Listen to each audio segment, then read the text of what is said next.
Thank you. Thank you. Thank you. Thank you. I'm not sure whether again, it's the, ooh, wow. Do I really look that yellow? I don't have jaundice, honest, but I've got some crazy. Let me, hi, Safia. Good evening to you. It's late for you, but thank you for being Nettie. Hello, Miss Nettie. Always wonderful to see you guys.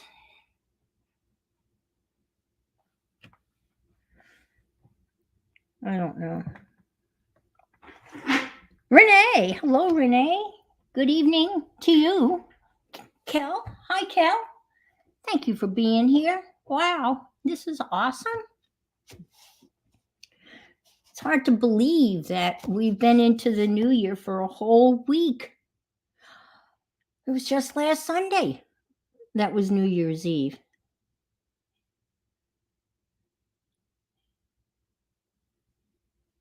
Okay, all righty. Good luck getting medicine into the smallest. Sometimes that cannot be easy. Barbara, how have you been? Haven't seen you in a while. I missed the music notes.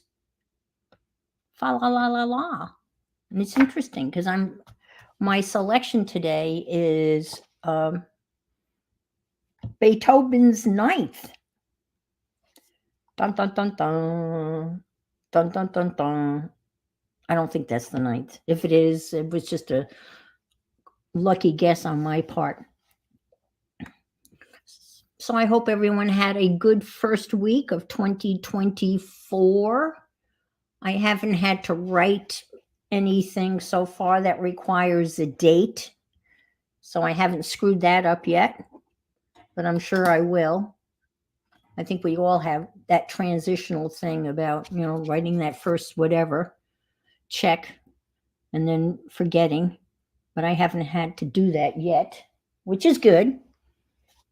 But eventually, I'm sure I will have to write something that's dated. Hi, Gail. Good evening to you, or late afternoon. I hope you're well. We've been having some, you're bumping up and down a little red wagon. We've had some nice cool weather here in Florida, but I was looking at the extended forecast, and next Tuesday, I mean, that's a long ways off. Not this Tuesday, but next Tuesday, the 10-day forecast, they're saying 80 degrees. I don't want 80 degrees. Come on, let's keep it cool. Hi, Pam. Good to see you. Let's keep it cool. But we've had some rain, and I guess it may be still snowing in Boston. The big systems coming up the coast and everything. And I think it might be still snowing. I asked my son about it, and he said, only 7 inches. And that's not much. If you come from outside of Buffalo, 7 inches is a dusting. Honest to God, you really don't think of anything. Don't think it's that bad at all. Hi, Cheryl. Good to see you. You got about 3 inches? Okay. Snowing in Maine? Yeah, well, that makes sense. Yeah. I honestly don't miss it because we had enough of it when we lived outside of Buffalo. We had a lot of it. But I am enjoying the cooler weather, though. It's like I wait 6 months of the, you got a dusting? Okay. All righty. Well, I'm going to do my reading as we want to do. I thought we had pretty much knocked this book out, but then I went through, there's a lot we have not read. They're just ones that, No Snow Where You Are, ones that I've just passed over for some reason. Read 1, 7, 24. Tomorrow is my youngest birthday. And it's also Elvis Presley's birthday. And I'm sure there's a lot of people that have birthdays on January 8th. He was actually born on his due date. How punctual of him. Yep. So You love snow? I, you know, yes, I have some, yeah. There's something about the quietness of snow, especially if you don't have to go anywhere and you can just hunker down and be all cozy and not have to worry about anything. That's the best. That's the best kind of snow. Hi, Janice. Good to see you. Hands waving. Yes, waving hand, the royal wave. Yeah. Okay, so here we go. Beethoven's Ninth. Talking with a nice lady on the phone. She has a case of the midwinter spiritual rot and a terminal cold she's had since September. Well, she rasps me. Well, rasps she, you don't you don't ever get depressed, do you? Listen, I get lows it takes an extension ladders to get out of. So what do you do? Asked she. I mean, what do you do? Nobody ever pinned me down quite like that before. They usually ask what I think they should do. My solace is not religion or yoga or rum or even deep sleep. It's Beethoven, as in Ludwig van. He's my ace in the hole. I put his Ninth Symphony on the stereo, pull the earphones down tight, and lie down on the floor. The music comes on like the first day of creation. And I think about old Mr. B. He knew a whole lot about depression and unhappiness. He moved around from place to place trying to find the right place. He was his was a lousy love life, and he quarreled with his friends all the time. A rotten nephew worried him deeply, a nephew he really loved. Mr. B wanted to be a virtuoso pianist. He wanted to sing well too. But when still quite young, he began to lose his hearing, which is usually bad news for a pianist and singers. By 1818, when he was 48, he was stone cold deaf, which makes it all the more amazing that he finished this his great Ninth Symphony 5 years later. He never really heard it. He just thought it. Imagine that. So I lay there with my earphones on, wondering if it ever could have felt to Beethoven like it sounds in my head. The crescendo rises and my sternum starts to vibrate. And by the time the final kettle drum drowns out all of the big F's, I'm on my feet singing at the top of my lungs in gibberish German with a mighty choir and jumping up and down as the legendary Fugel Homowatsky directs the final awesome moments of the end of the world and the coming of God and all his angels. Hallelujah, hallelujah. Woohoo, kaboom, bam, bah. Uplifted and exalted, excited, affirmed, and overwhelmed am I. Man alive, out of all that sorrow and trouble, out of all that frustration and disappointment, out of all that deep and permanent silence, came all that mystery, that outpouring of joy and exultation. He defied his fate with jubilation. I cannot resist all that truth and beauty. I just can't manage to continue sitting around in my winter ash heap, wringing my hands and feeling sorry for myself in the face of that music. Not only does it wipe out spiritual rot, it probably cures colds too. So, what's all this noise about winter and rain and bills and taxes? Says I to me. Who needs all this talk about failure and confusion and frustration? What's all this noise about life and people being no damned good? Get up, get on with it.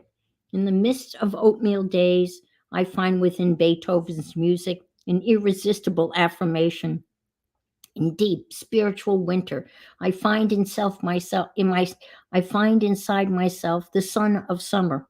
And some days, some incredible December night, when I am really very rich, I'm going to rent me a grand hall and a great choir and a mighty symphony orchestra and stand on the podium and conduct the ninth.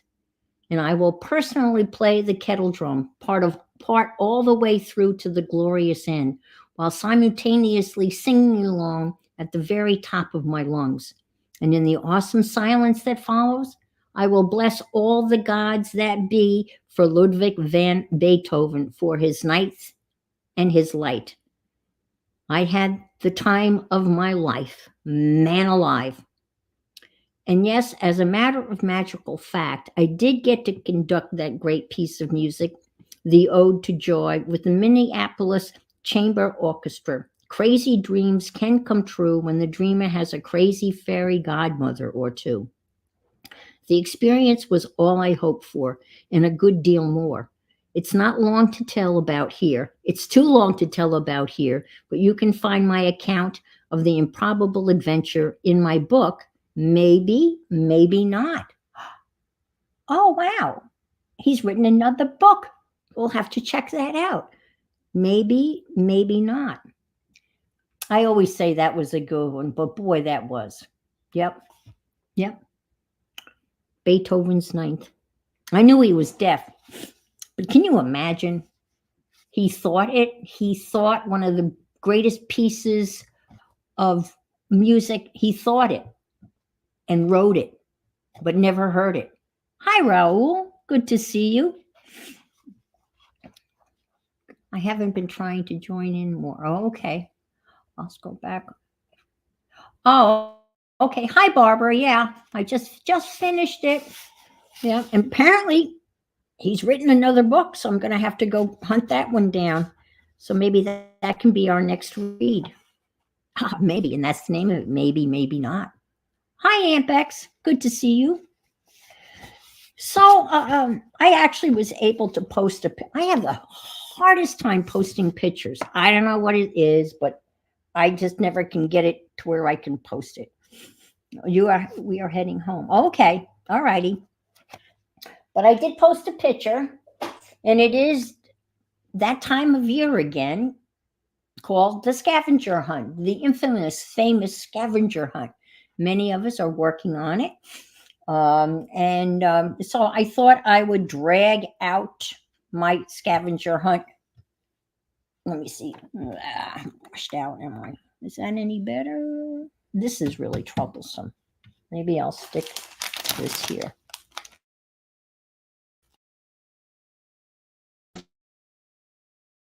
Sorry. Oh my God, that's awful. Just give me a second. Let me see if I can't get auto exposure. Let me do the auto white. Oh, that's better. That's much better. Okay. And Raul said something about it this morning, and I said that this was my 5th year doing it, and I didn't realize. Yeah, I just put it down. So, and I can prove it.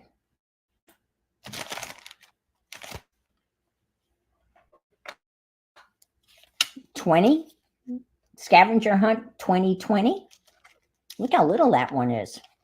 And I even did a little hangy thing. That's 2020. Hi, Chris.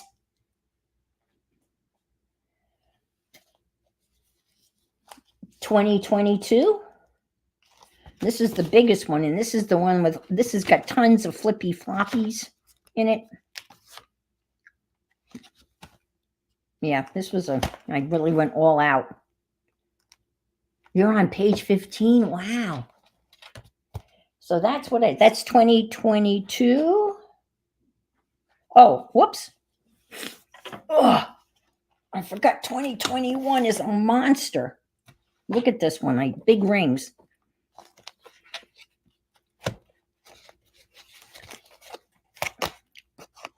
And this is a big one. 2022. I mean 2021. 2022. And I went real small last year. I've totally forgotten until I pulled them out. Yes. Raul is hosting, he and Jasper are hosting a Valentine zine collab. And you can check it out on his community page. And it looks like all the time slots are filled. Um, but I guess people are going to be doing premieres, I think. Yeah, that's true, Becky. They're all different. I never even realized that. This is my favorite wrapping paper, the Converse sneaker ones. Magazines, glue, send money, or I'll cut out more pictures. Oh, I think that was my ransom note. And there's the checklist. And look how little I went. Hi, Angie. I'm sorry you're not doing well. Oh, I'm sorry for your loss and your family's loss. Well, hang out, and hopefully we can bring you a little cheer. Oh, that's fine. I'll take the year off, right? Yep. All right. No, filled. Oh no, filled, and there are a lot of time slots open. Oh, okay. The one I looked at, it only showed one. I'll have to go back. I know. Look how little it is. Well, everyone got into these little composition notebooks, and didn't have to worry about binding on this one. This was fun because I combined like a whole bunch. I tried to combine as many as I could. And children's books was one of the themes. And of course, I had Winnie the Pooh. And this was something from Kathy, Happy New Year. And so I did a whole bunch of stuff. And I actually wrote that this did page a whole bunch of prompts. And those are little monsters that I drew. I guess I'll draw those again. And I think this is find a seat, lose expectations, read chapter 1 of new book, let train lull into a nap, arrive at destination, and start dreaming about the next trip you'll take by train. I guess train was one of them. And then this one was origami, pocket, buttons, and so and a shirt or something. So I did an origami shirt and sewed the pocket onto the origami shirt. So this ended up being a whole bunch of them. And then this was a envelope, a flip out, and a tag, I guess. You know, who knows, right? Look at all this. Dear self. Oh, wow. That's interesting. Huh. Given my word this year is forgive. But anyway, secret notes to myself. I guess that's what these are. And I did this. So this one was fun. This is a map from Beth. This is New Smyrna Beach. And, that's what do you call it? The rag flag? No, the rag tag, whatever it's called. But anyway, this was upside down page, foil. Need to turn on a light. Okay. And packaging and joy. If it doesn't make you feel fabulous, don't do it. Don't buy it. Don't keep it. And this was the snarky thing. Who let the bag of idiots out? And then we had to sketch our day. And I did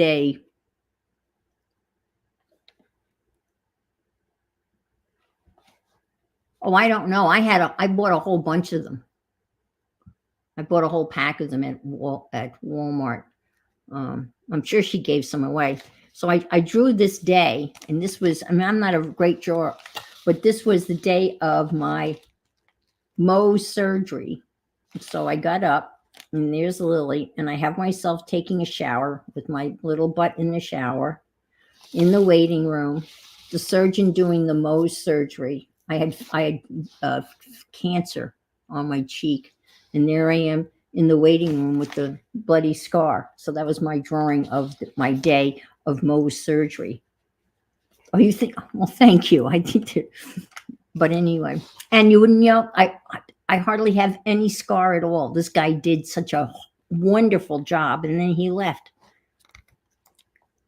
Oh, and this was music, and I articulated him so he could move his leg. I don't know what the, but anyway, that's kind of it. Well, I'm sure there's more stuff here. You have to draw some of your art gear. Yeah, take care of yourself. Okay, Angie, thanks for stopping by. Hang in there.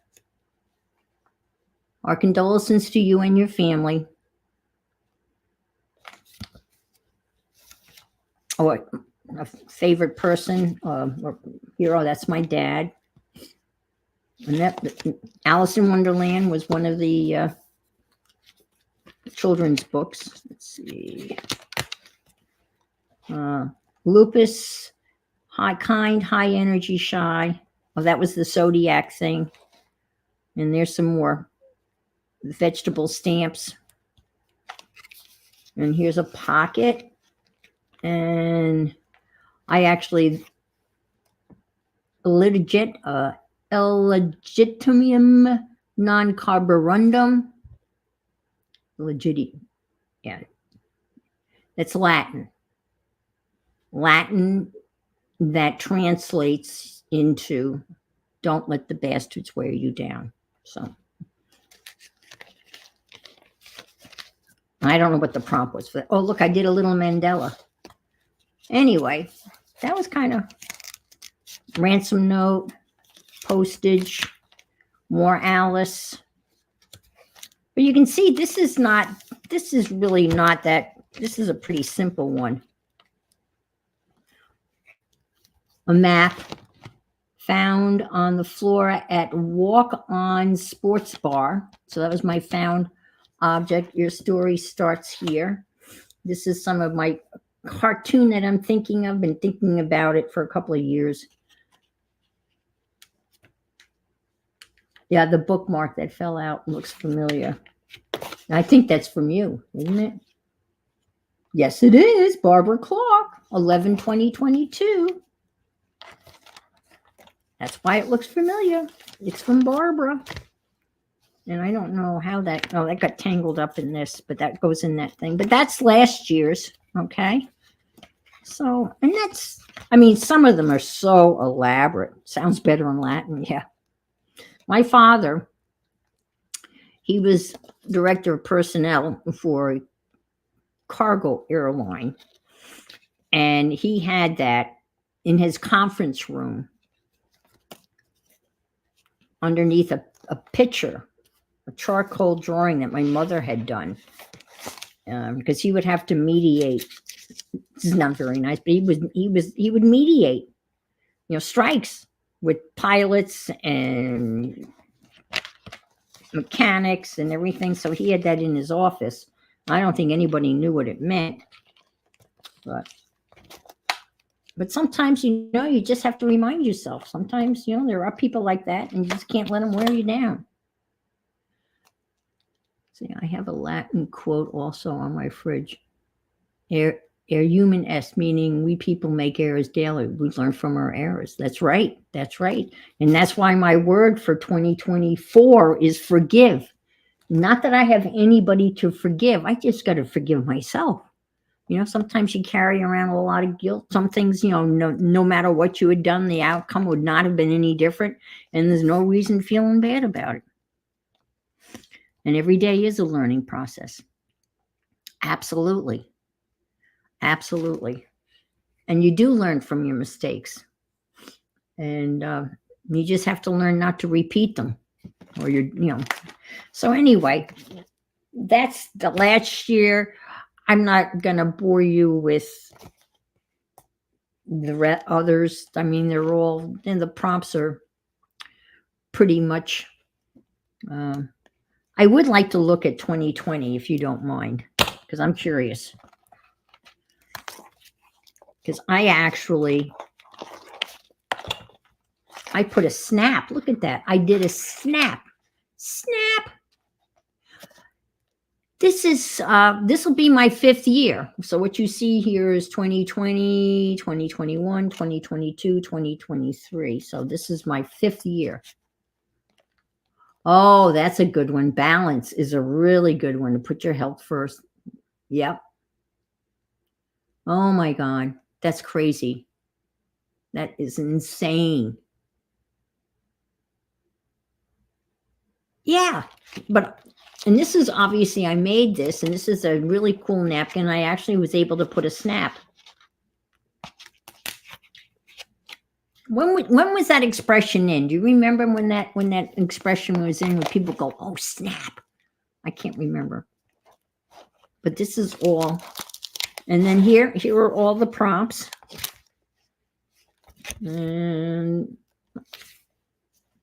so again, postage stamp,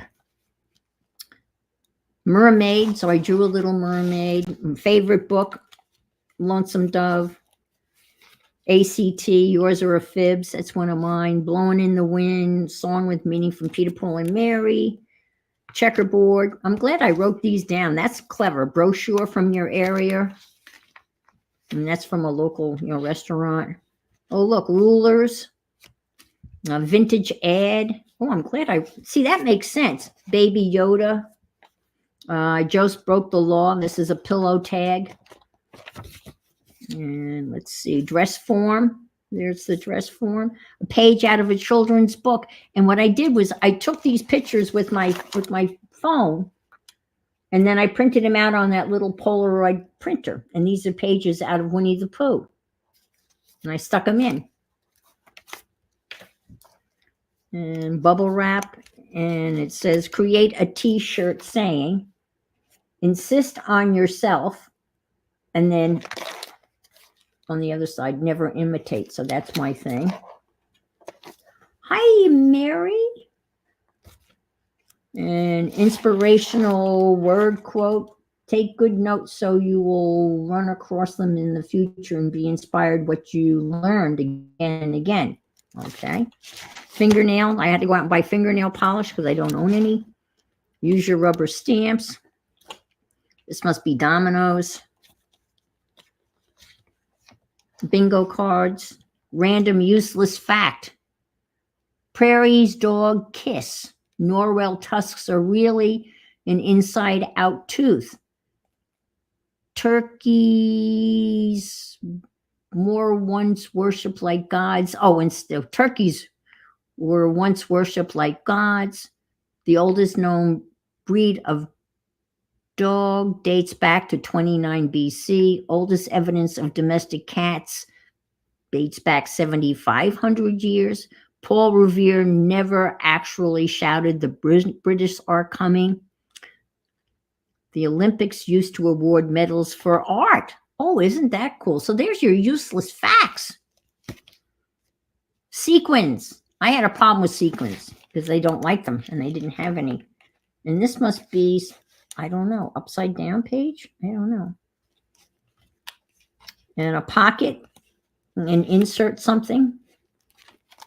Okay. Whoops. Oh no. Oh no. Letter words, buttons, dried flower petals. And those were out of tissues, I guess. Toilet paper, flour, food packaging, paper circles, shoes, figure it out. The Amazon logo, old photo.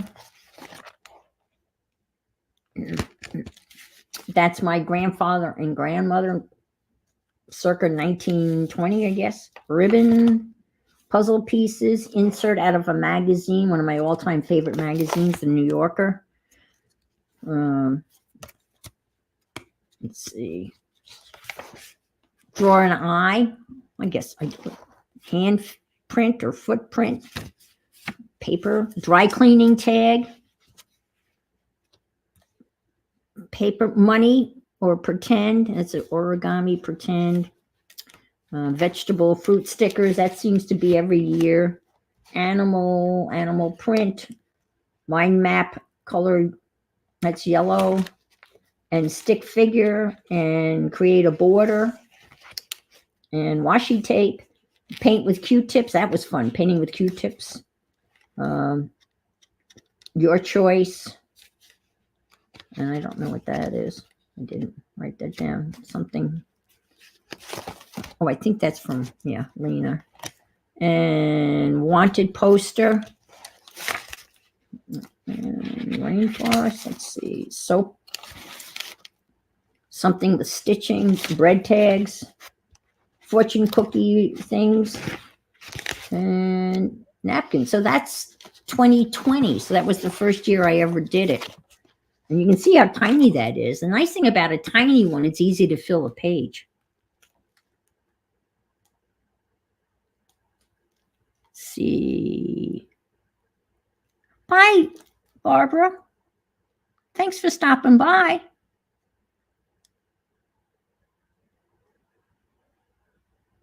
Oh, that's a great idea.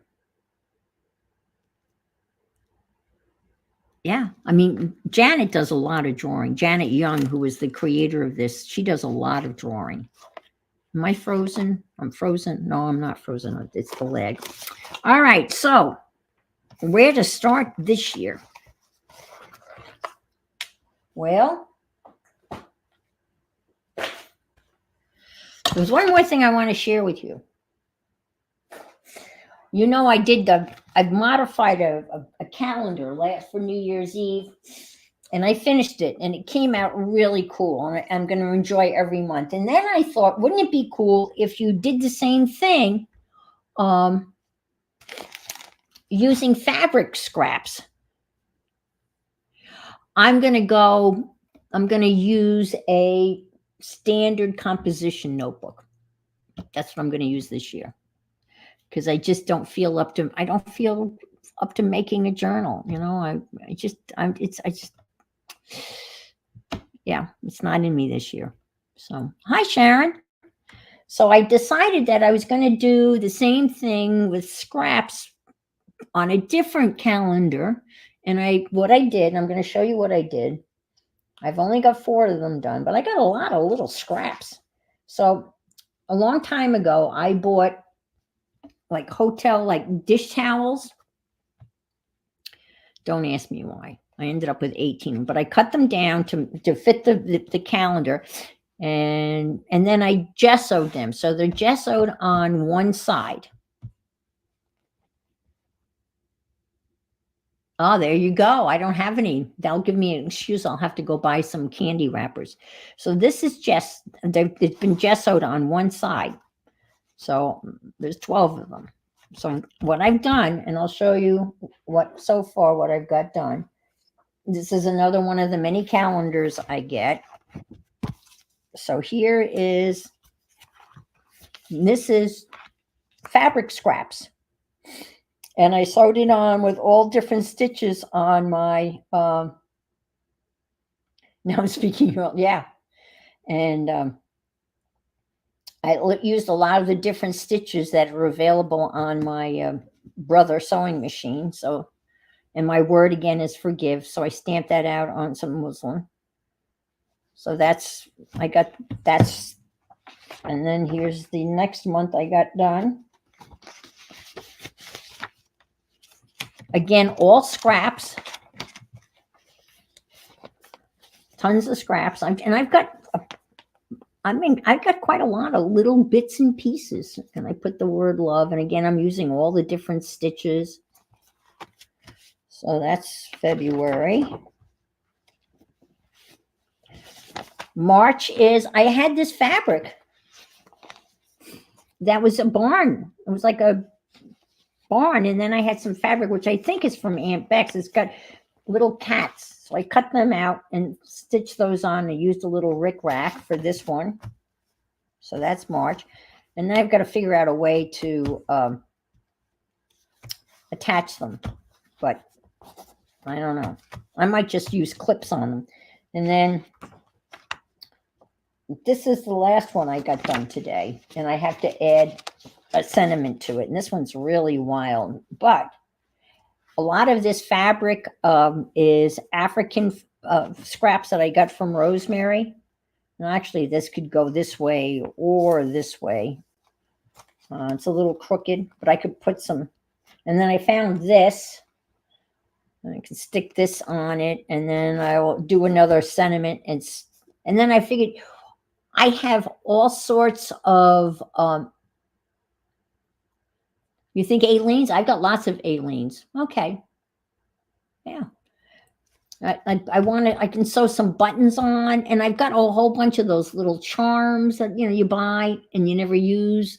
So I can sew some charms on. So that's what I've been working on, and it once you kind of get in the swing of things, it goes pretty fast. Some of them I tried to sew the material together and then sew it down, and then but this one I just took a piece of scrap, sewed it down, used the sewing machine, picked up another piece of scrap, and just sewed it down. So that's what I'm working on. So I've got the substrates all ready to go. I've got the calendar, and it's going to be a honker. I don't even know where I'm going to. Oh, thanks for popping in, Mrs. Gigi. I appreciate that. I know it's late for you guys across the pond, but thank you for coming in and saying hey. So that's what I'm going to be working on. I have to find a place to hang it because the other one's hanging. Oh, you need both your sewing machine. Well, that you could actually you could hand stitch, but it would be a real bitch to do that. So, anyways, let's look at this year's scavenger hunt. Again, I'm just going simple. I'm just going composition notebook. And I kind of went through and started throwing stuff in one of these clear envelopes. I know Post-its note is one of them. And I'm probably going to do. Oh, okay, that's a rocket going off. They just launched a rocket from Cape Canaveral. I mean, I can hear it. I can hear it like 25, 30 miles south of Cape Canaveral. You can hear there's just this like low rumble. So now the question is, do you glue the pages together or not? As you can see, I haven't done that. There's 100 sheets, and what does sheets mean? Is this a sheet or is this a sheet? And I meant to count the pages because the alphabet is the first prompt, and that's 26 things right off the bat. You got 26 out of the way. If you do you're going to do the alphabet. Oh, I bet you would. Yeah. Well, what happens when they shoot these rockets off? It's really amazing. They recycle the booster. Hi, Janet Burgess. So great to see you. It's still rumbling because it's the afterburn, but when they shoot the rocket up into orbit, then the thing that shoots it up into space, the booster, they actually are able to they land that booster. It's on a raft, a big raft out in the middle of the Atlantic Ocean. And they land it, and they have like a big bullseye on it, and they have this televised. They televise all of them. And then when the booster comes down, it literally, they park that thing right on the bullseye on this raft in the middle of the ocean. And that way they reuse the boosters that they use to shoot these rockets off. These are low-level satellite, rockets, launch rockets that are, in a low orbital circle for your cell phones. And I guess instead of cell phones, they are using, these things out of space. It must be very, very crowded up there. I mean, really crowded up there.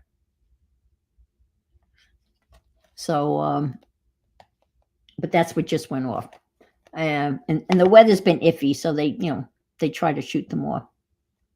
Yeah, they get quite a few launches out of one booster, but it's really cool to watch them land.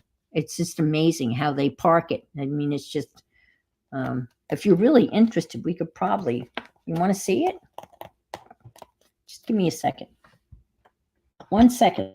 Let's see. Because it lands almost immediately. Let me just see real quick. Because there's only one channel that shows it all the time. Let's just see. Let's see. Spectrum. Not spectrum.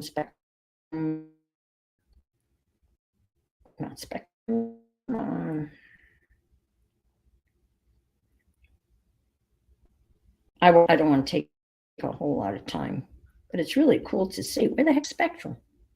It's usually channel 13. Come on. Channel 13. Okay. 13. Here we go. Live. Watch live.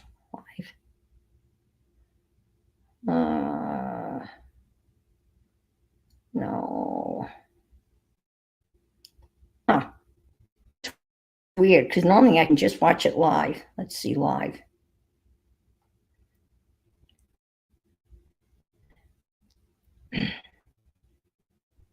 It's probably already landed. Huh. Come on. No, I don't want that. Let's see. Your evening is with 5. Okay, let's see. No. Watch live. Here we go. All right, here.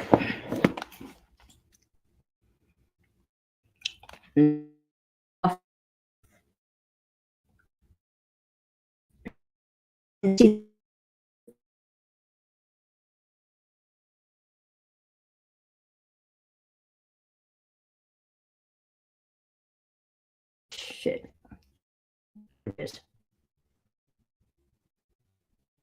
It's pretty cool.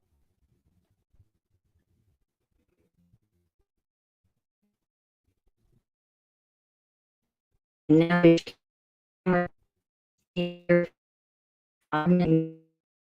see the burn. There's a thing burning, and here. Let's see.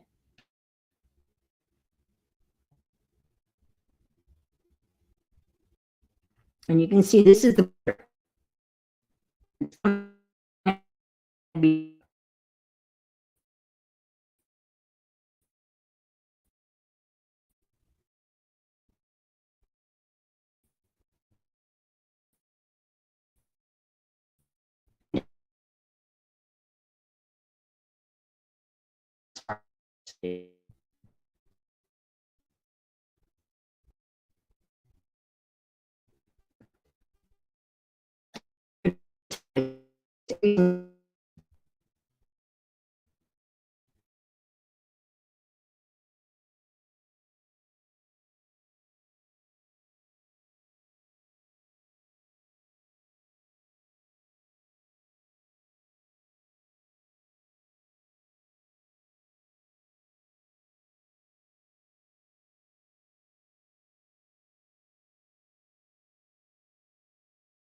yeah, something that was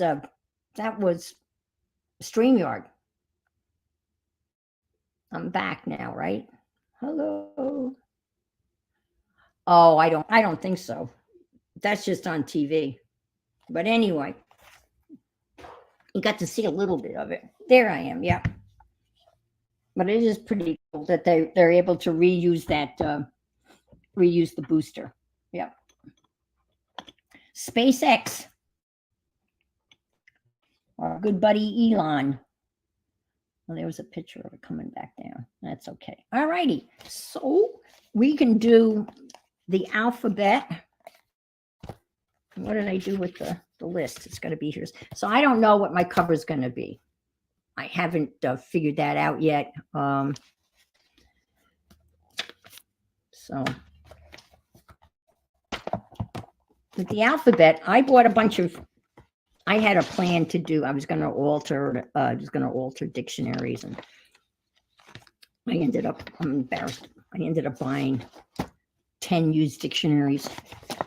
So, but I started doing an alphabet book I found, and I'm going to take those pages and glue them into the composition notebook. Oh no, smile is one of the prompts, and I just sprinkled up the smile. Oh no. The problem doing this,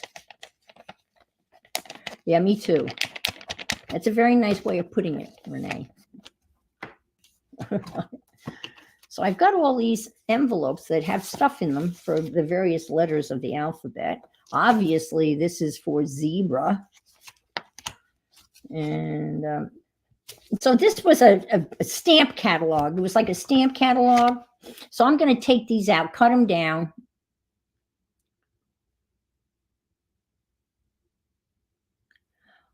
I got my hunt. Get out. You've got it done already?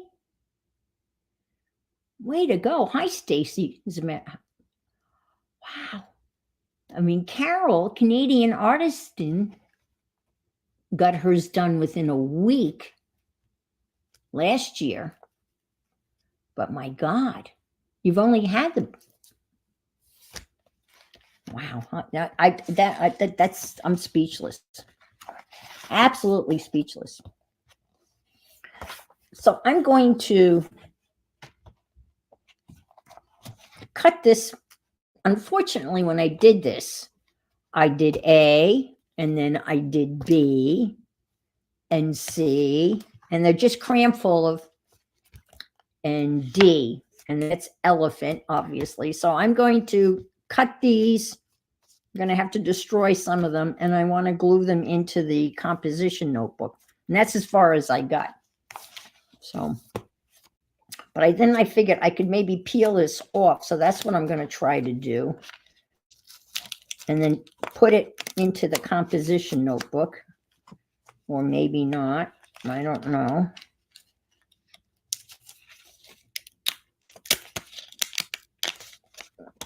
Or just cut it like so. But then I thought what I would use for the, hi, Mariah. Oh, scan the backsides and print them. Okay. Well, then I do what I wanted to do. If I do that, I can't scan it. So I never think of scanning anything.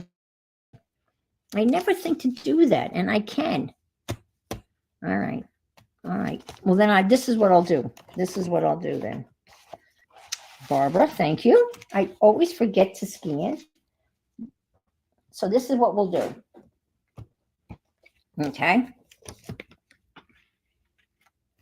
I know. This is one of my used dictionaries. I'm going to tear this up, so be still your hearts. Okay. And I'm just going to put them on the page, and then I'll add pictures to it, okay? And this was to 1991, Carol and Merry Christmas with love, Aunt Diane and Uncle Jim. Just the same. And I used to get a book every year from my aunt Margaret from New Bedford, Massachusetts. She was a librarian. So I'm just going to tear this out. Don't look. Don't look. It upsets you. And I'm going to glue it here. And then I'm going to add more stuff to that. This has got great images. And you know what I like about this? It's matte. It's not non-matte, not shiny. So then I got a couple of others too. So let me see. I'm going to glue this down, and we'll take it from there. And this is, I kind of like to do no-brainer kind of stuff. Can you name the things on this page that begin with the letter A? I think we can. I think we can do that. Oh, I've got another one. Well, let me show you the other one I got. I stuck the other one over here where I have my sticker books because it's almost like a sticker book. It is so cool. What do you do? If I can find it. What do I do with it? This is the problem when you stream. You start ripping stuff out, and then when you're done, you look on the floor and there's shit everywhere. Ugh, come on. What do I do with it? I thought I stuck it in here. Here you go. Oh, here it is. Look at this one. No, that's not it. Never mind. Don't look at that one. No. I could have sworn I stuck it here. Wait a minute. Here it is. Look at this one. Aha. Look at this one. Is this not cool? You ready? This is the Ladybird Picture Dictionary. And it is from the British. A catalog record for this book is available from the British Library. Look at this cat.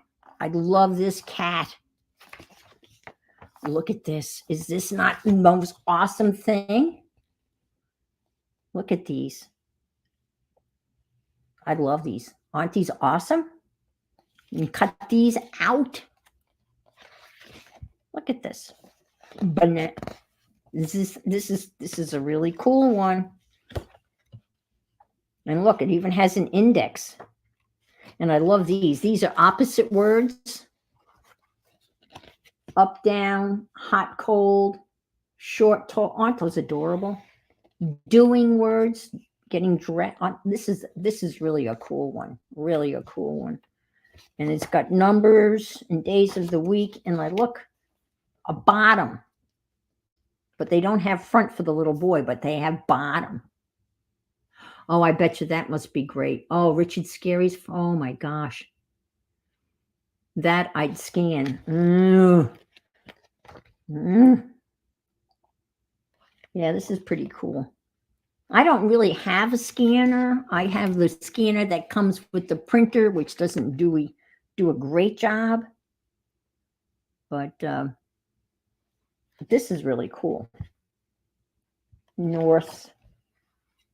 In the hospital. This one's a lot of fun too.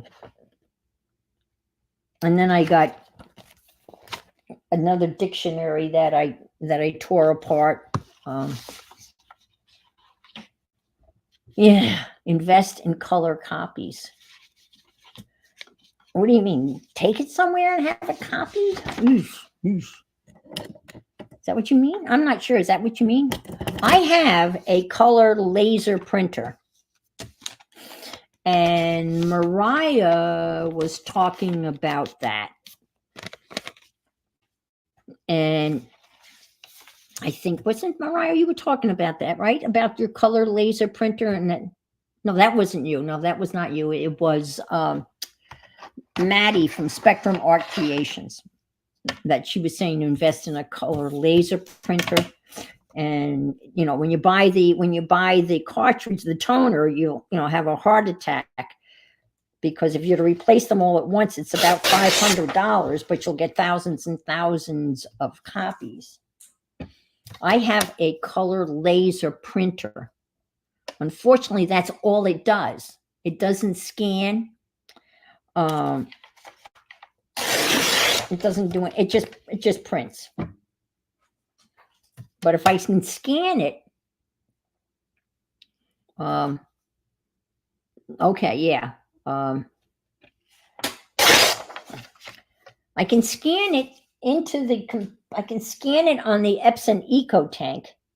And when I scan it, then I can send it over and print it out on the laser printer. So I could do that. So maybe that's a possibility.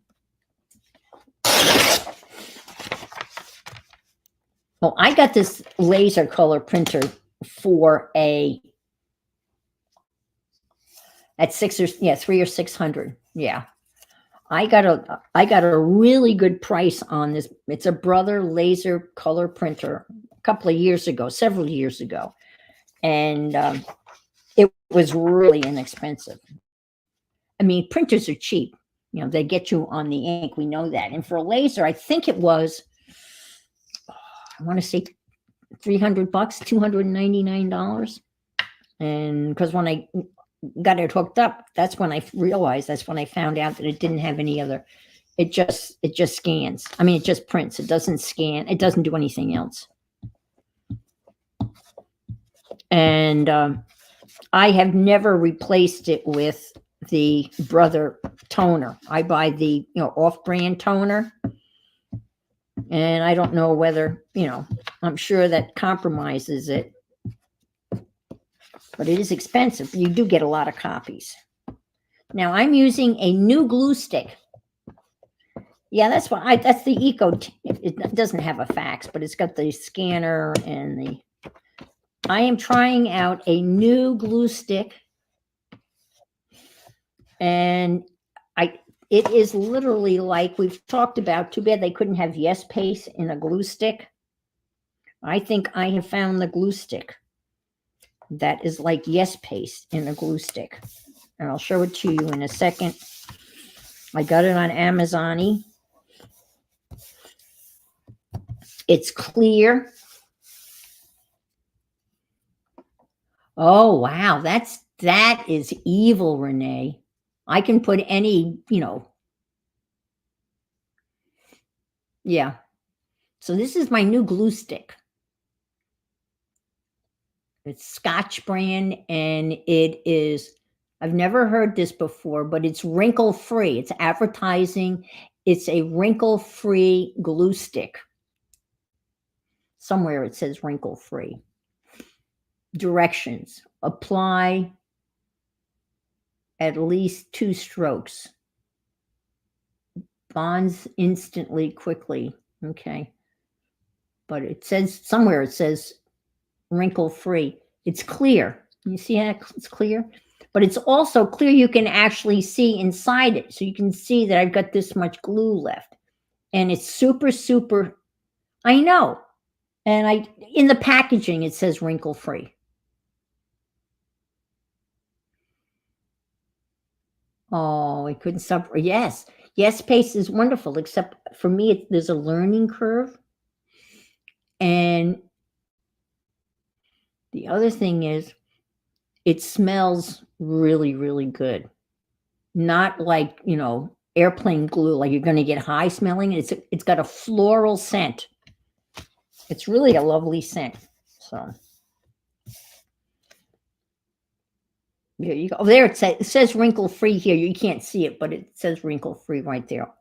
So this is a pretty big sheet. So this would be a good test for it. All right. So there's A.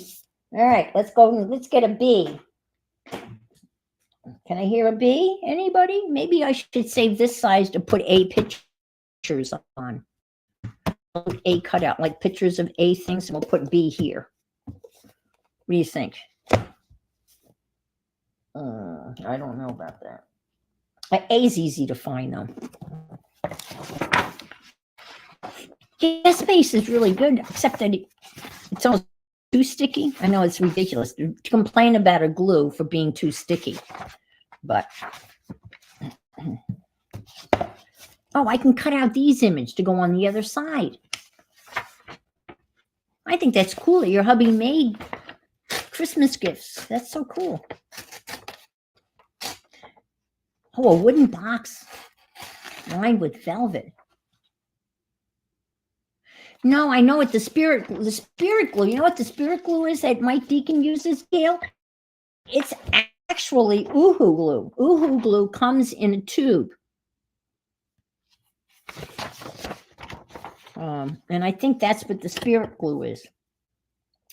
No, I've seen. I know what it's. I know what you. No, I know what you're talking about, Gail. Yeah, that's clear stuff. It kind of reminds me of. Do you remember the old rubber cement glue that came with a little brush? Do you remember that, folks? It was called rubber cement. and it came with a brush, and you would brush it on, and it really did smell. I mean, it smelled like very industrial. I haven't seen that. I think I saw that at the supermarket. That would be interesting to try to use.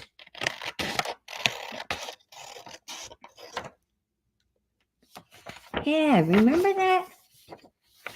And it's got a brush. And I think they have it at my supermarket.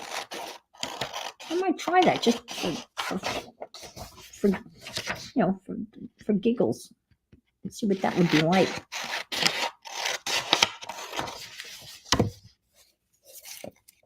Okay.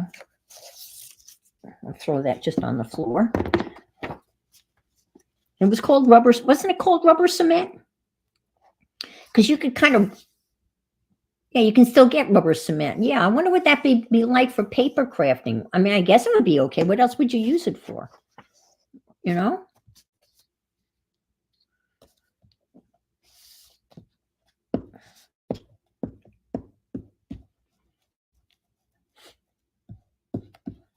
I mean, we used it for paper stuff, right, as kids? Because I remember you remember the white paste that when you would be crafting, and they would take like brown paper, like towels, and the teacher would tear off a little square of the brown paper towels and give you a glob of the white glue that was smelled like peppermint. And there was inevitably some boy and the boys in the class that would try to eat it because it smelled edible. Clumpy white paste, yes. And it must have come in a big tub or something. This stuff is sticky. I mean, it's sticky.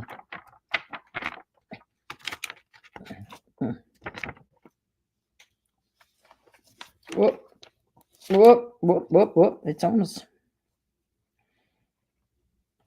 okay. I like it though. That's right there. Proves girls are smart. Yes. Yes. Because the boys were eating the paste. Either that or they were really hungry, as boys want to be. Well, I like that. And then I can put bee pictures on the other side. No, I never ate it. But I mean, can always remember the teacher admonishing the boys, don't eat the glue. Because nowadays it would be, don't sniff the glue.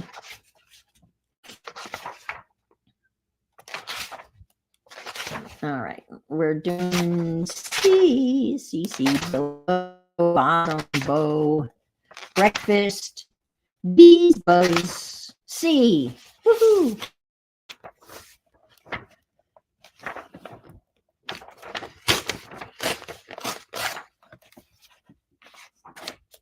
I love these. I really like these illustrations. These are really cool. And they're really substantial. I mean, by gluing this down on this composition notebook page, I don't have to glue those pages together, at least not for this part of the hunt, because it really adds a lot of oomph to the pages. Because this paper is pretty thick. Has anybody ever used like spray glue? Oh, okay. All right. Mariah says rubber cement is meant to mount things, but it doesn't keep over time. Oh, the best way to use them. Oh, and then put both pieces together. Okay. Crystallizes. Yes, yes, yes. Yes, I do remember that. That's right. It does kind of crystallize. You're right. Like the smell of gasoline. Some people like the smell of gasoline. I have no really strong feelings one way or the other about gasoline. I would just as soon put the glue on this. So I'm going to do this.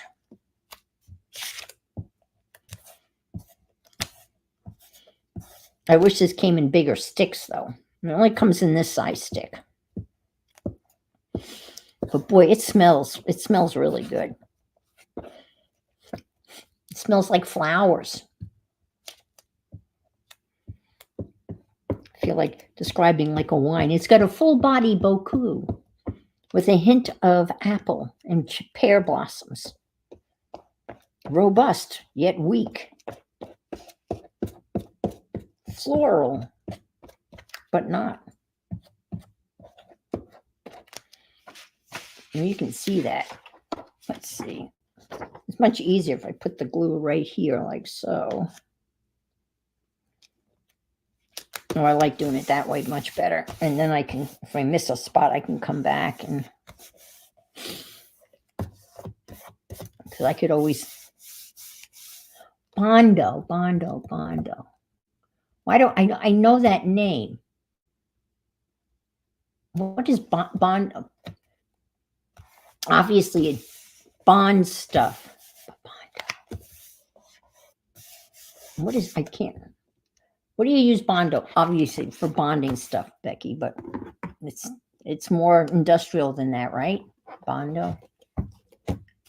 So really the rubber cement body work. Okay. So the rubber cement wouldn't work because it wouldn't work. It would be easy though. I mean, you could just brush it on, but it really wouldn't be for this. Body work, motorcycles. Oh no. Oh, I thought someone tore out part of the D. I'm thinking, oh no, better not be the.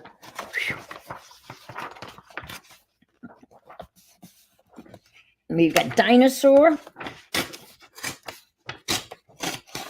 duck, deer, daisy, dandelion, drum.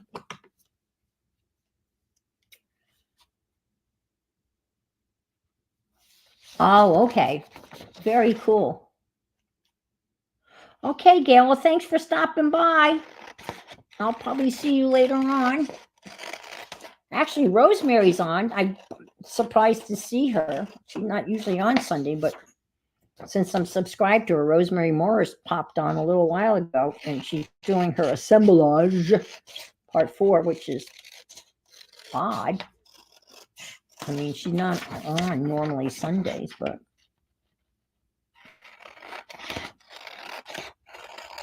unless it's not a,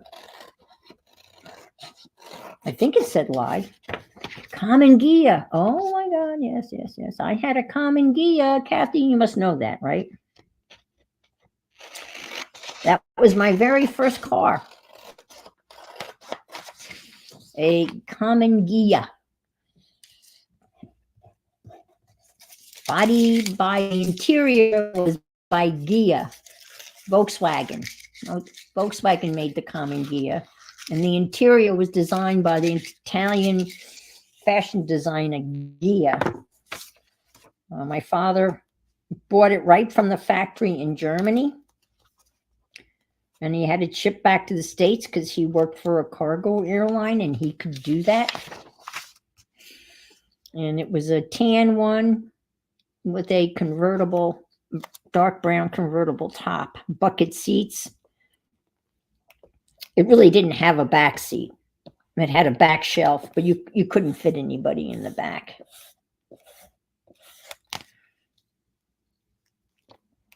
And that was my first car. And it was manual. And my boyfriend taught me how to drive stick because my father didn't have the patience to do that. And the problem, those of you that have driven stick, the scary thing is when you're going up a hill.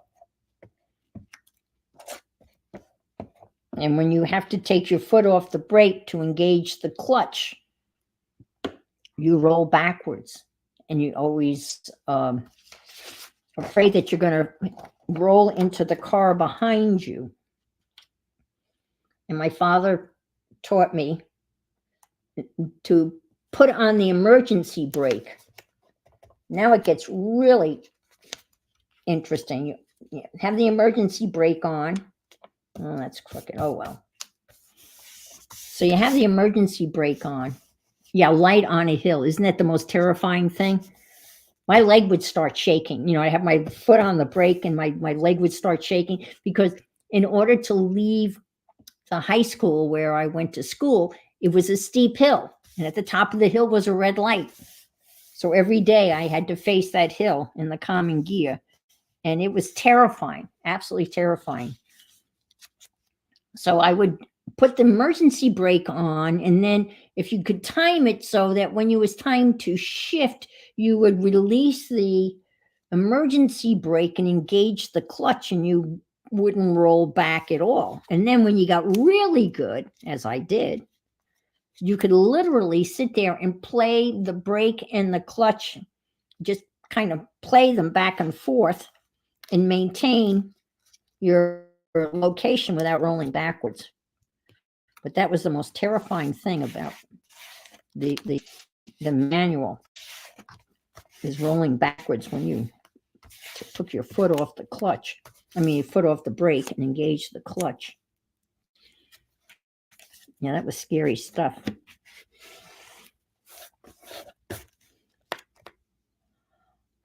But honestly, I never rolled back and hit anybody behind me. Not to say I didn't have car accidents, but never that one. I had a lot of car accidents, like fender benders. My poor father. Oh my God. I can remember him yelling at me. Poor man. Go, God damn it, Ann, you gotta pay attention. Are you paying attention? No, you're not. So he was, he said that to me a lot. Hi, Missy Pallet from Australia. You're glad you don't drive, yeah. Well, I grew up on Long Island, and oh, look, they have drunk as a D word. Drunk is part of the verb drink, not like drunk, like drunken crafter. Hi, Diane. Oh, that's Missy. Okay.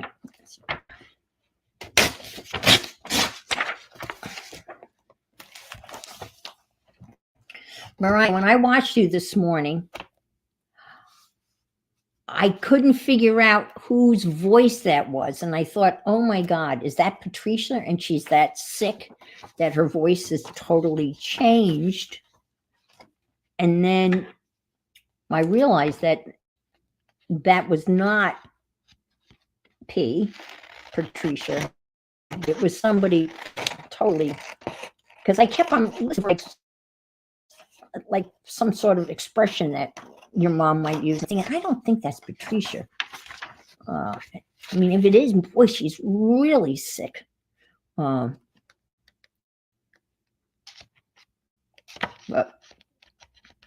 and you didn't have like the person's name. It was Brad. Okay, I thought it must be your. That's what I figured. It must be your husband, because I think someone later on in the stream, someone made something for Brad. And I figured, okay. I'm thinking, wow, she must be really messy hot. Yeah, you're in the middle of summer, right, Diane? Yeah, it's sometime in Australia. And Kathy, you've been sick. Oh. There's a lot of that going around. Around. My son is sick. My grandson, and they're in Salt Lake City area, and they're all sick. Reed didn't go to hockey practice, which is serious. If he was that sick, he didn't go to hockey practice.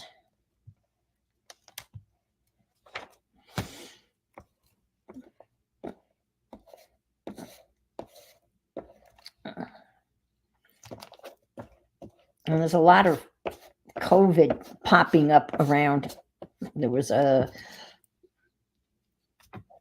a couple of ladies that went on a cruise, I think, which is not really. And the cruise actually had to come back 2 days early because so many people got sick.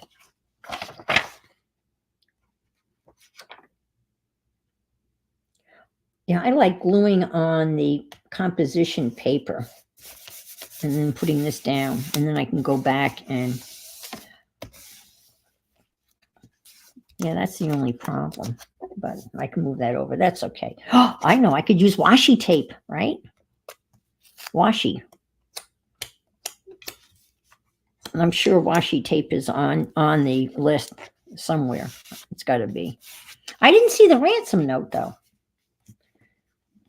After another during, oh, wow. And how's Izzy doing? Because I know school is really, an incubator.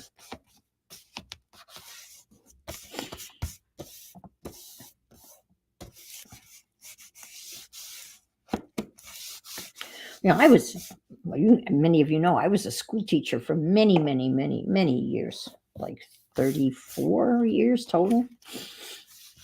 And I would go whole years,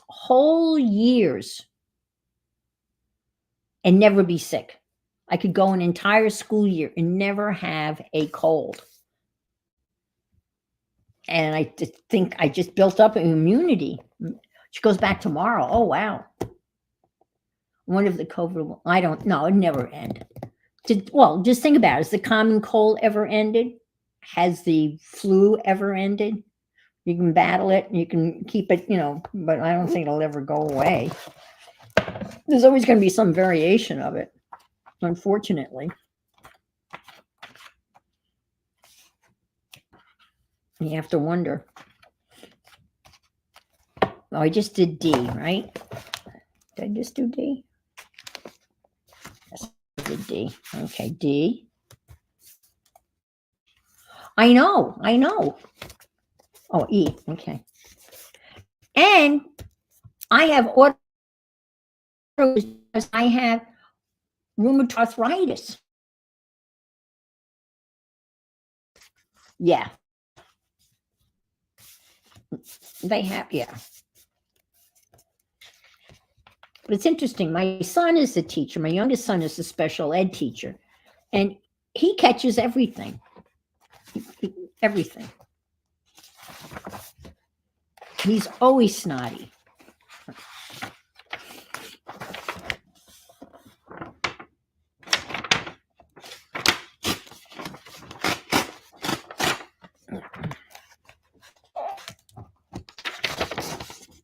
So we got frog, flag, fish, flamingo, fan, and fire, and fairy, and fern. There you go. Yeah, it does. I've been really fortunate. But the number of times I was sick when I was teaching at the last school where I taught for 20 years, I could count on one hand. But when I got sick, I really got sick. I mean, really sick. Matter of fact, I got so sick my last year teaching. I was so sick I couldn't go to graduation. And it's the first graduation I had ever missed because they did graduation of big. They actually went and they rented robes, caps and gowns for all of the faculty that matched your degree. So it was a very, very, very colorful, regal ceremony with all the faculty in their gowns and their cowls and caps and gowns and everything walking down. And they had gotten me my cap and gown, and I couldn't go. I was just too sick. So I missed my last graduation.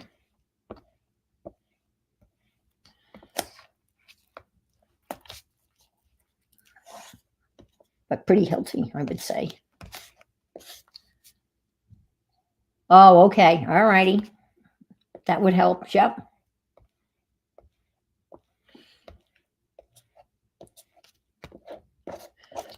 Well, that's pretty sick, but cancer's pretty sick. She came through it. I just had skin cancer on my cheek and up on my forehead. And they wouldn't do both of them at the same time because one was too close to the other.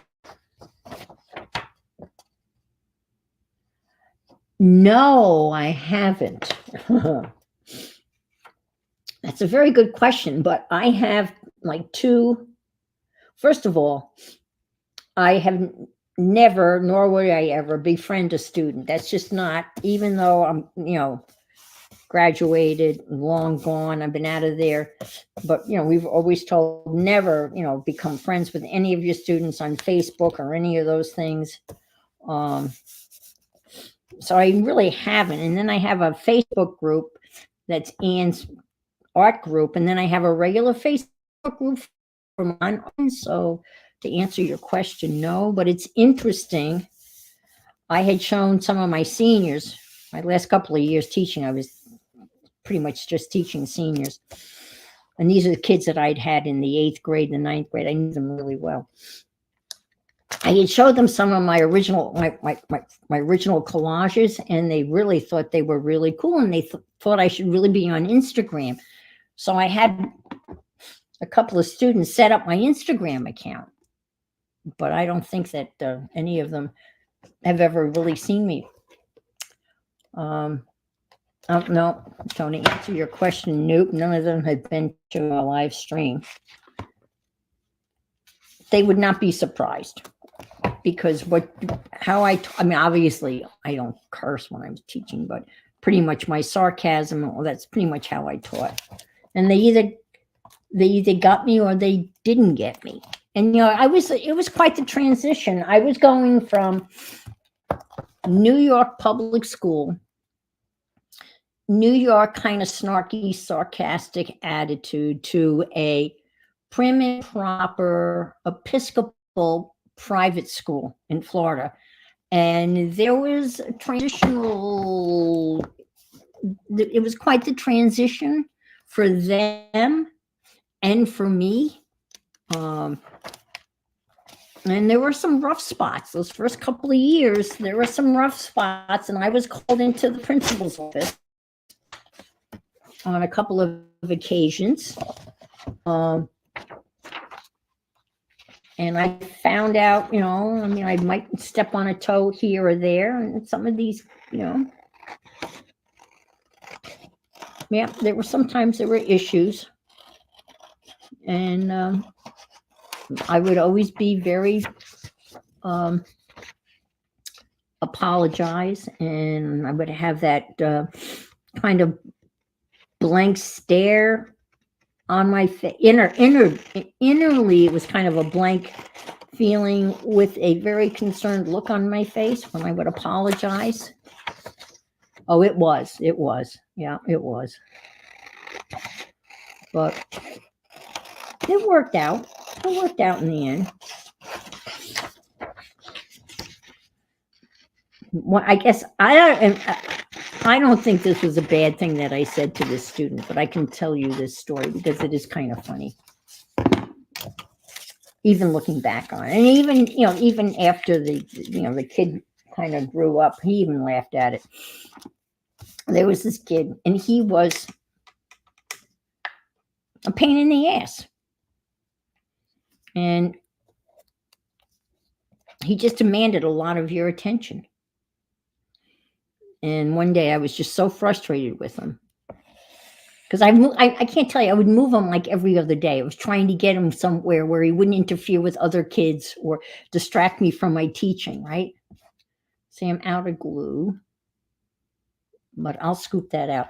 So I just got so frustrated that and this is what I said to him. I said, his name, maybe I didn't even say his name. I said, you suck the oxygen out of the air. You suck the oxygen out of the room. I think that's something like that I said. And I didn't think, I mean, I could think of a whole lot worse things I could have said to this kid, believe me.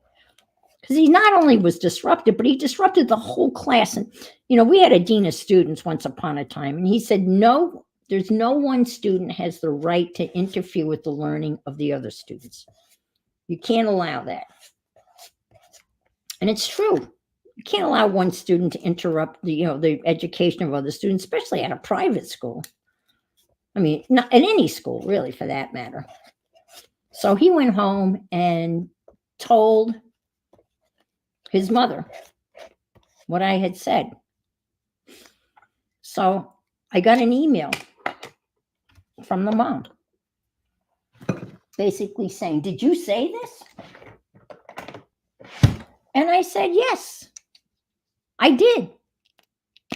I said, oh, yeah, I said it. And I repeated it in the email. I said, yes, I said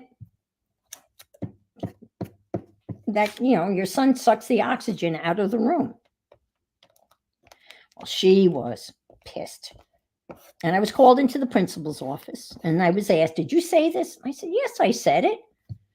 And, and the mother was pissed. So we had to have a special meeting. We had a special meeting and she wanted everybody there. She wanted the headmaster there.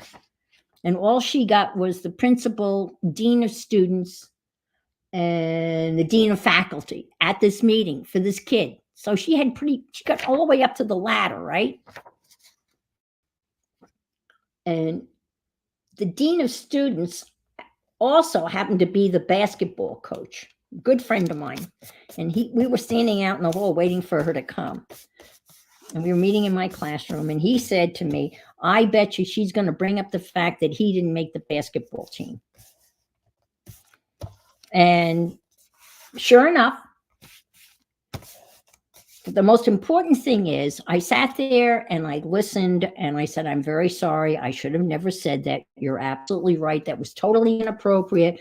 I'm the adult in the room, blah, blah, blah, blah, which is true. No, I should have never said it. I just think it was kind of funny because he did. Anyway, we let her talk and she ranted and raved, right? And she wanted to know where the headmaster was. And they would say, well, the headmaster's not coming in a nice way. And eventually the truth came out. And the truth was this young man was supposed to be on medication for his ADHD, whatever all those initials are. And she basically was too lazy to get up in the morning and fix him breakfast so he could take that medicine and not feel nauseous. So it was on her. She wasn't doing her job as a parent. And that's what came out in that meeting. She wasn't doing her job. And she hung herself.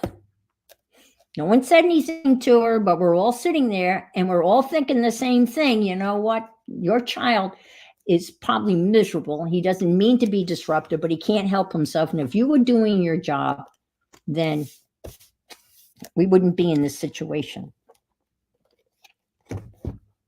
So guess what? She started to get up in the morning, fix him breakfast, and give him his medication. And the medication worked. And he was no longer disruptive. And the thing is, he wasn't just disruptive in my class. He was disruptive in all of his classes. So a lot of times, just be quiet and listen.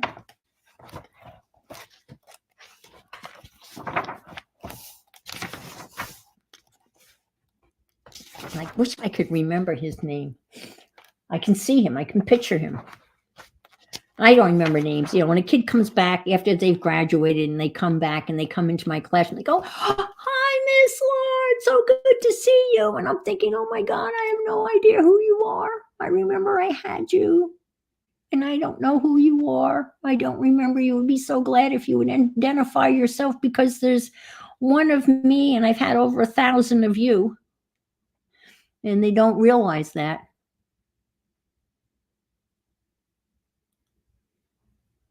Yeah, right. Breakfast is the most important meal of the day. Absolutely. That's what was going on. And she admitted it. She said, and it came out in the conversation. We didn't ask her whether she had fed him or not. It just came out in the out in the conversation. Hi, Chris. Welcome back. No, I'm sorry. Your stream went well this morning. Well, probably, yeah. Oh, oh my God. I got a few stories.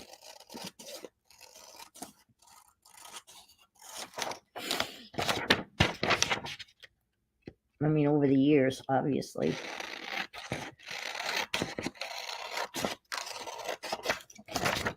But I taught in a very, very small. Bye, Barbara.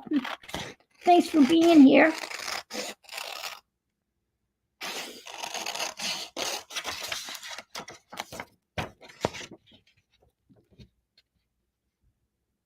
Yeah, that's good.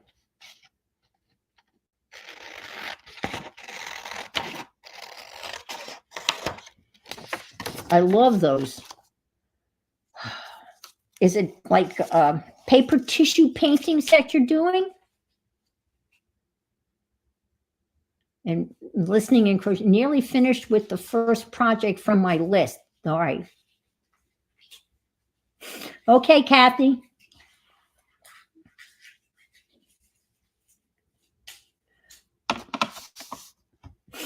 Is that when you say first project, that's a project that you haven't finished and that you're going to finish?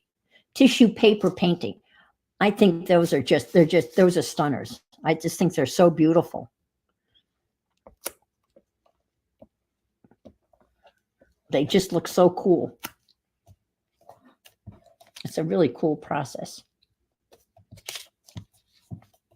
And I was thinking the flowers that you made, it's too bad you couldn't make a like a paper mache like vase for them, and you could have them in a vase, like a little floral arrangement. I think that would be really kind of cool. But they're very pretty. And Miriam making I can't imagine making a mask out of that air clay. That's amazing. But she had a mold, I think. And of course, the masks that P and M are making, or the masks they did make, whoa, they're pretty awesome. You get a lot of talented people.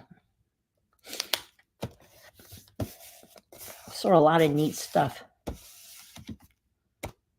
You'll buy the vase, okay. Yeah, I guess that would be probably better, right? You could buy the vase. But you could buy like a plain vase and then you could decorate it. You could do a paper paint. You could do a tissue paper painting on the outside of the vase, right? You could do a little scene. Oh, okay, all right, got you. She had a styrofoam face and she was okay. That's what I thought. Yeah, that makes more sense. Yeah. This is going to just think I'm going to have pictures on this side of things like F things and other things. And yeah. I think it would be really cool. And then if you had to, you could cut the stems, right? Or so you'd have various, I don't know whether they're the same length, but you could shorten them, right?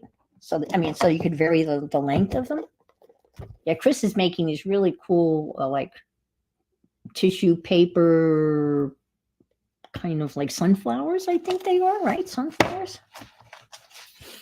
I think. Oh, look at this. I just noticed that each page has the alphabet, and then they have the letter like in red for whatever.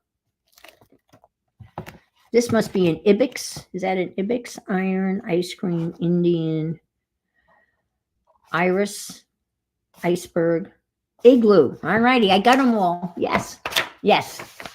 Sunflowers, okay. That's what I thought.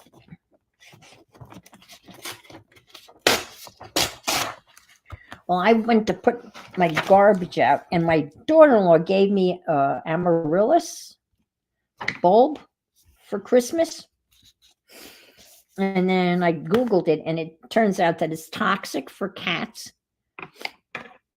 So I planted it outside because I'm in zone 910. So if I live zone 910, it can be planted outside.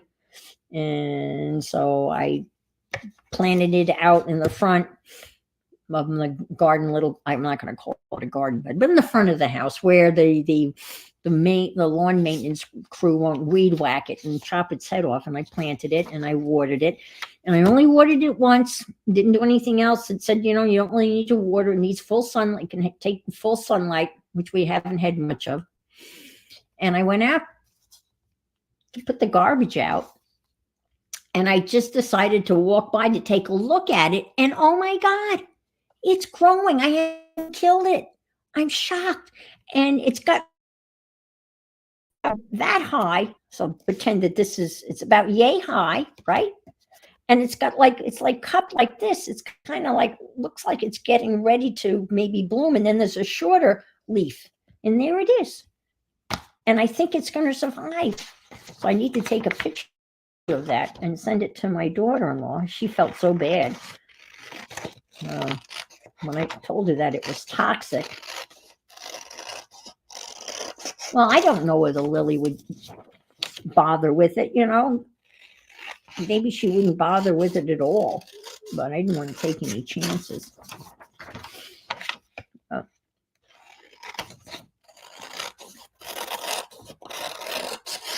You can hear how heavy this paper is.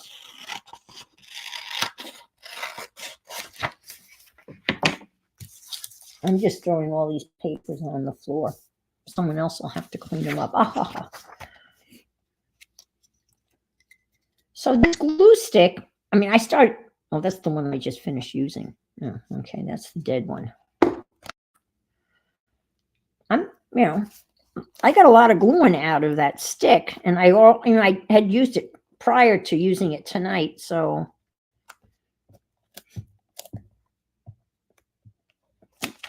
we thought we should do someone suggested we should do a reels on good smelling craft supplies, or a thing on how your craft supplies smell,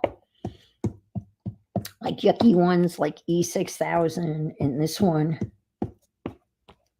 Well, let me show you the other one that smells really good, because I couldn't think of the name of it, and maybe someone in here would know the name of it. Let me just put this down and I'll get it, because it also smells really good. And it's a Finnabar product, and I only have 2 of them. Let me just show it to you. Maybe someone, I can't remember the name of it. It doesn't really say the name of it, but maybe you're familiar with this product. It's metallic waxera, and it smells really good. I only have bronze, and I have another antique turquoise, and it's really yucky, but it's like a wax. Thank you.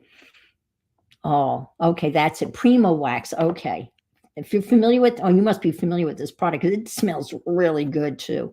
Yeah, I know. It's too bad it doesn't come in a bigger stick. That's the only size stick I saw on Amazon,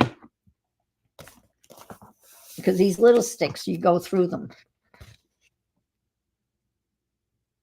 SP says, yeah, it does. Like new baby dolls, or yeah. It really has a very, very, very, very pleasant odor. It's really good. So I've got a good smelling glue stick, and okay, we got the IJ, is that right? IJKLMNOP. You can't take it. It smells too nice. It is kind of sweet. Yeah, it is. Oh dear. Let's see. I might have to do some breakage here. I don't know whether this is stitched or not. That's another thing. You know how hard it is to find a stitched book? It's really hard to find stitched books. I should really. Well,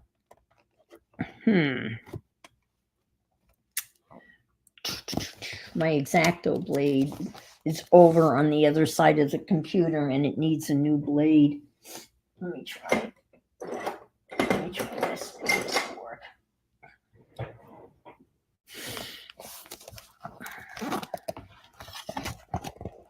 And I don't even know why I bought that. I mean, obviously, someone was using it for something. You know, I see somebody use something for something, and then I go buy it, and then by the time I get around to using it, I don't remember what I bought it for. Has that ever happened to anybody in here?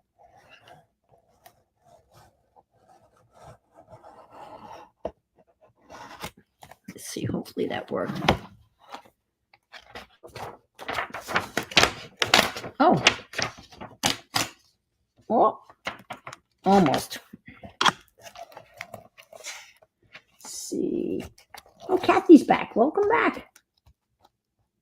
I know. I mean, I went to the Goodwill, and I'm talking a long time ago, and I must have spent a couple of hours going through all of the books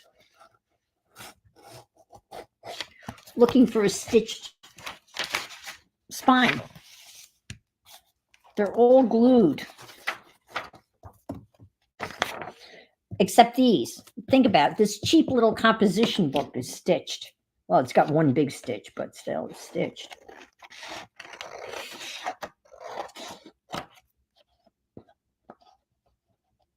I mean, I think, no, the Reader's Digest aren't stitched, I don't think. I don't think they're stitched. I think they're thick. Well, one of the dictionaries was the Dictionary of Geographical Terms that I bought in that batch of used dictionaries I bought. That one is stitched. And I've taken that apart. And I'm going to do a sticker book. This woman, she did a really cool thing. She's putting together a book.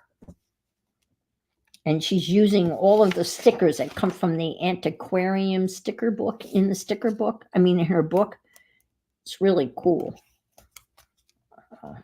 I had thought about doing that New Year's Eve. But then I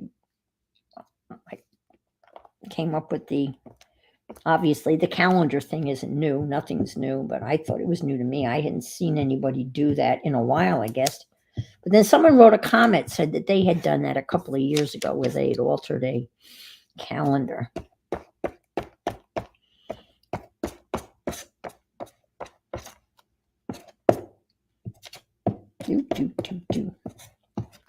Well, so far I don't have any wrinkles, but this paper is pretty thick. The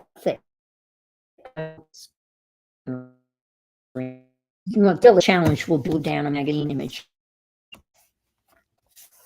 a big magazine image. Then you'll see. I watch. How many of you watch Nicole Glue Relax? Nicole, is it Glue Book and Relax? Yes. Yes. Well, especially if you had a calendar. So these calendars just have like a picture of an animal. So I don't think that if you had a calendar that had like landscape type of things, that would be cool. Back in the day, 100 million years ago, Darcy watches. Yeah, honestly, that's my favorite thing to do is just, and sometimes I collage because I think it's different. I mean, obviously gluing pictures. Yes, Nicole Relax. Yeah, that's her. Yep. I mean, gluing pictures down is one thing, but then doing a collage, I think, is a little bit more thoughtful. And I love doing both. And I do that in my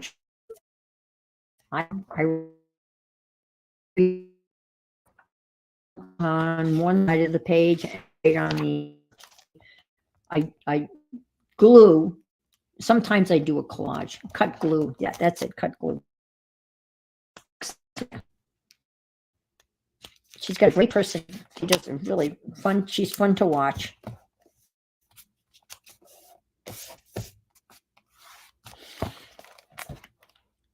And she uses. Oh, look, they did J and K together. Oh, interesting. They couldn't come up with enough.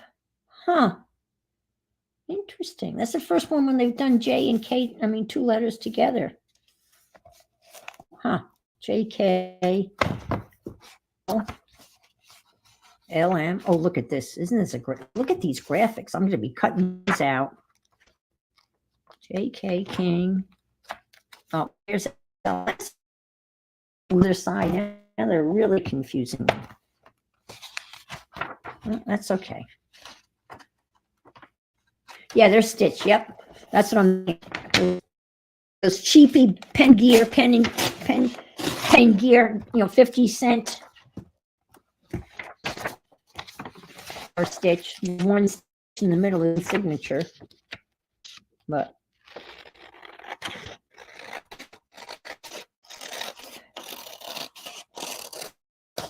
see, my thought is if I don't fill this book, thank you, Ampex. I can't tear pages out because the other pages will fall out. So if I end up get to the end and I still have like a whole bunch of pages left, I'm screwed. I can glue them all together, I guess, and then maybe carve it, I know what I'll do. I just figured out what I'll do. If I end up with a whole stack of pages at the end, I'll glue them all together. I'll make a block, and then I'll carve like a something in the block, and then hide something in there. That's what I'll do. I figured it out. If I have a lot of pages left over.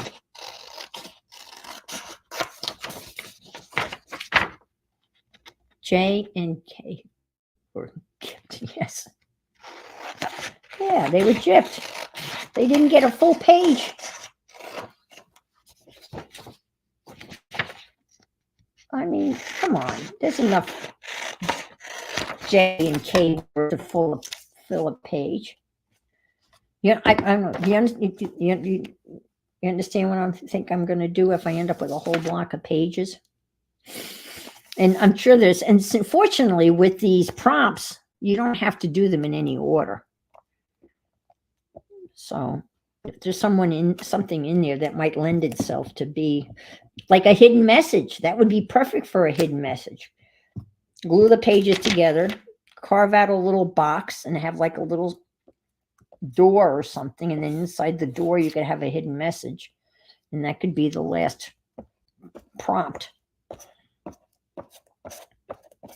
So that's what I was afraid of. And then I thought, well, I could start in the middle and then I could tear but that doesn't work because you tear out one page, then its sister page or its brother page, whatever comes out with it. So talking it out with you guys came up with a solution. And now I can just hope that I remember it.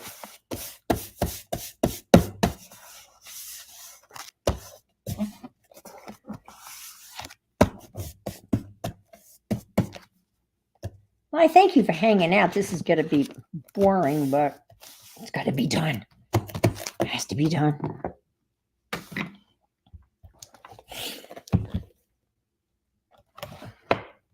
Trying to think of some other.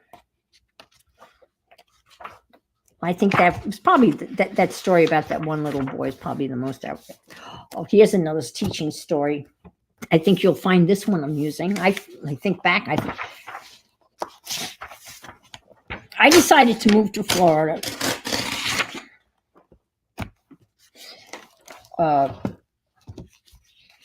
My father passed away in 2000. Thank you, Cheryl.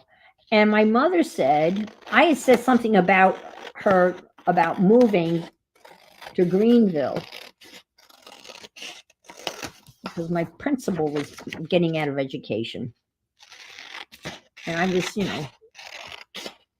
thinking about that too, but not really, I guess. But my mother said, well, if you're willing to move, why don't you move down here with me? So I gave it some thought. And I said, yeah, there's nothing keeping me here. My oldest son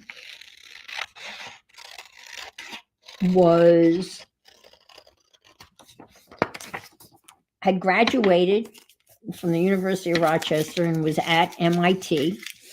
He was in a PhD doctoral program, and he wasn't coming back to Bemis Point, New York.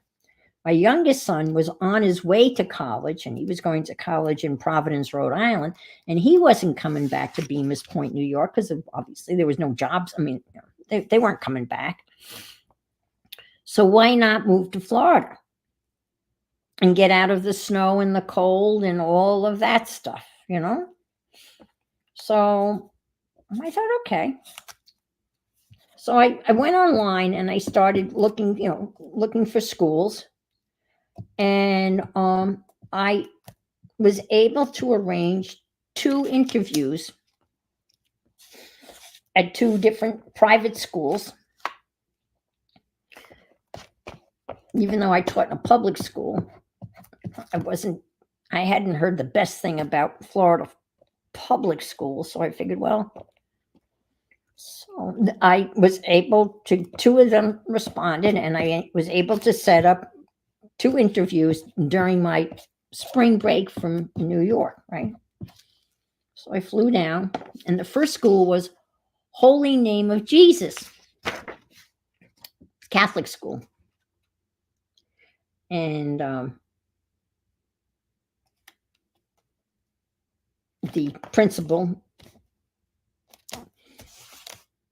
interviewed me, and she said, I have to ask you this set of 50 questions, because this is the diocese rules that when I interview a teacher, a potential teacher, I have to ask them these 50 questions. She had a loose sleeve. She says, I have to ask you these 50 questions, and I have to record your responses. I said, no problem. I don't care. Whatever. Now, it was going to be an issue that I wasn't Catholic. She already told me that up front. Because I wasn't Catholic, I could no way teach religion, which I ended up teaching anyway, world religion. I would have extra cafeteria duty, which did not really thrill me, because cafeteria duty is the absolute pits, but that's a sidetrack of the story. So she's asking me all these questions and blah, blah, blah. And I get to the one question, and she looks at me very seriously. When this is a serious thing, depending on where you're at in this kind of scope of things. She said, do you believe in miracles? And I said, yes. And I immediately said yes. And I think she was taken back by my immediate response to this question, do I believe in miracles? She got very excited. Oh, do you mind? Would you mind elaborating? And I'm not, I'm not making fun. I mean, this is serious stuff. And I said, I gave her a 1-word answer. And I said, and he said Ritalin. Now, Ritalin, if you don't know, is an older medication that they used to give, maybe they still do, for ADHD disorder. And the very common medication at that time was a medication called Ritalin. And she said, well, can you elaborate? Why would you say Ritalin? And I said, well, I had a little boy, 7th grade boy, sweetheart, great little kid, struggled, worked so hard. And he, I was always broke my heart to have to back up paper, because he never got above. And he was doing all of his homework. He just could not focus. And his parents put him on Ritalin. And it was a miracle for that little boy. He all of a sudden became a solid B, occasional A student. He felt so good about himself, and it changed his whole life. And as far as I'm concerned, that was a miracle for that little boy and his family. So that's why I answered Ritalin. And I explained that to her. And she nodded, and she basically got it. She agreed with me. Yeah, I guess that would be considered a miracle for them. So that's my one of my stories about being interviewed. And then she said to me, "Are you interviewing with anybody else today?" And I said, "Yes." Your son was the same way? Yep. And I said, "I'm going to interview with Holy Trinity Episcopal Academy." And she said, "Oh, you'll go with them. They'll offer you more money." Now, mind you, the money in a private school, I mean, the pay in Florida public is bad enough, but Florida private is even worse. I was taking a $10,000 cut moving down here. But, and sure enough, I interviewed with Holy Trinity Episcopal Academy, and when I got home from Holy Name of Jesus, they already called and offered me the job. And then Holy Trinity offered me the job. So I went home, put my house on the market. It sold in 24 hours. I gave away or sold everything I owned except my clothes and a few things because I was moving into my mom's house. I kept on waiting for the other shoe to drop. It never dropped. And 23 years later, 22 to Florida. So